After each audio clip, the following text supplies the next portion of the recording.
In a previous part, we covered a detailed discussion of the early history of Ghorids, how they were engaged in a heavily contest with the expanding Ghaznavids, and it was a battle with the Mahmud of Ghazni in a valley of Angaran when Ibn Suri was imprisoned, and probably he was reverted or converted to a new faith, that is Islam, from a Buddhism, or leaving behind his ancestral faith. Now, in this second part, we will cover the detail of the Ghorids, how they struggled with Ghaznavids down the centuries and then emerged shortly as one of the greatest power in the region and expanding of their empire under the subsequent rulers. Meanwhile, do take a look on the channel of Tawarikh Khwani. If you are interested in the stories of heritage and past, do subscribe and share our channel. Thank you very much.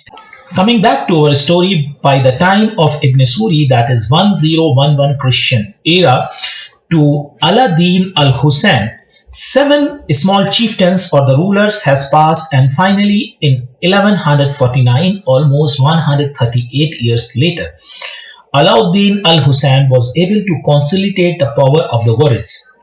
In a decisive battle of Tighnabad in 1150 Christian era, he was successful in routing their arch enemy Ghaznavids. Up to 1100, the Ghurids remained as a vassal state of Ghaznavids, and from 1100 onward till 1161, they remained as vassals of Seljuks. For the short time in 1152, it was during the time of Al-Din they declared independence against Seljuks. During this time, he also took a title of Sultan al-Muazzam.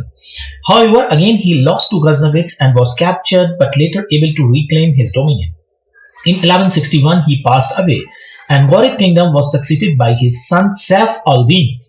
Saif Al Din Muhammad, however, ruled for only 2 years, but he freed during his reign 2 of the sons of Bahadin al-Samwan, who was one of the Ghorid rulers from his family before his fathers. These 2 sons of Bahadin were Ghiyath Al Din Muhammad and Muizuddin Muhammad, whose birth name was Shahabuddin. After a short reign of Saif, his cousin Ghiyasuddin was chosen as a king of the Ghorids by their tribal leaders. His reign lasted for almost 39 years, and Ghorid attained their maximum expansion under him. In his early days, Ghiyasuddin settled the feuds among the Ghorids, and then he struggled with the neighboring Khawarizm Empire over the Khorasan. In 1173, he took Ghazni, the once powerful capital of Ghaznavid Empire, and his brother Muizuddin was appointed as a ruler of Ghazni. During this time, the city of Ghazni was occupied by Oghuz Turkmen. In 1176, he occupied Herat. By 1200, he extended the Ghorid boundaries to the eastern Iran, almost complete Afghanistan, and also Turkmenistan. All the Ghorid rulers patronized the Persian culture and language. The beautiful minaret of a jam in the Ghor province was built by Ghiyath Al Din Muhammad in 1174 Christian era. During all these days, his brother Muizuddin, along with their trusted Turkish slave or the lieutenants in their army like Qutubuddin, extended the Ghorid dominion in Indian subcontinent. In 1175, he captured the Multan, then Ouch, Lahore in 1186.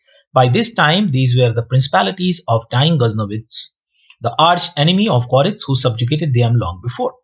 With a further extension in North India, he was stopped by a joint forces of Rajput armies under Prithviraj Chauhan.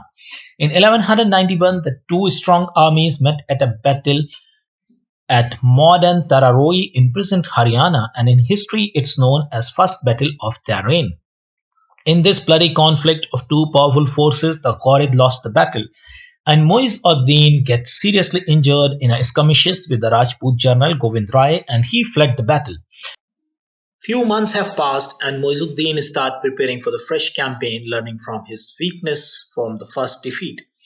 Relying on his fast-moving mounting archers, this time the 2 powerful enemies again met on the same ground somewhere in 1192 Christian era. In historical account, this battle is documented as Second Battle of Tarain. In the fierce battle, the fast-moving armies of Ghorid defeated their numerically superior Rajput armies under Prithviraj Chauhan. And this is how the Chamana dynasty that was ruling North India from last 4 centuries came to an end. In 1193, his deputy Abbak took Ajmer and Muizuddin returned back to his seat of Ghazni, while his generals occupied a larger part of Hindustan up to Bengal by 1196.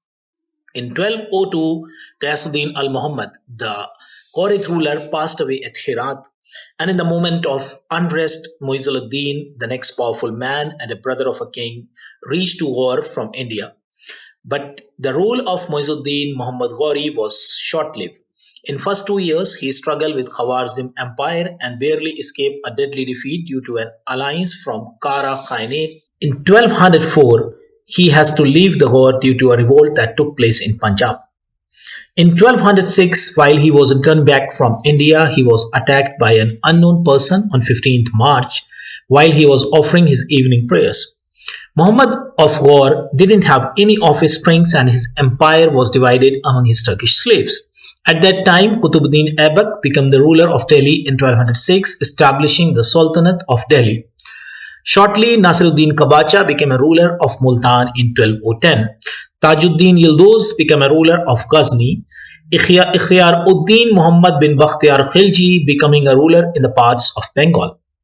The vast dominion of Ghurids was divided among these four powerful slaves, but the epicenter of their kingdom in the heartland of Ghor was succeeded by his nephew Ghiyath Al Din Muhammad.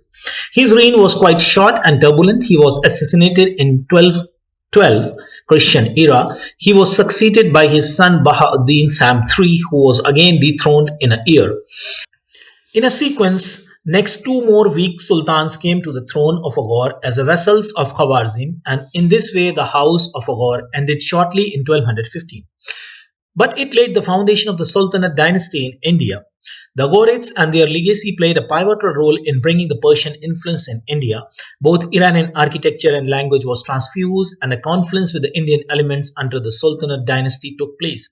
Till the days of the Mughals, the Persian retained as an official language of code in Indian subcontinent. Hope you have liked our succinct account on the Ghorid dynasty, its rise and fall. If you like our content and if you want to explore more, please do subscribe the handle of Tawari Khwani. Thank you. See you again.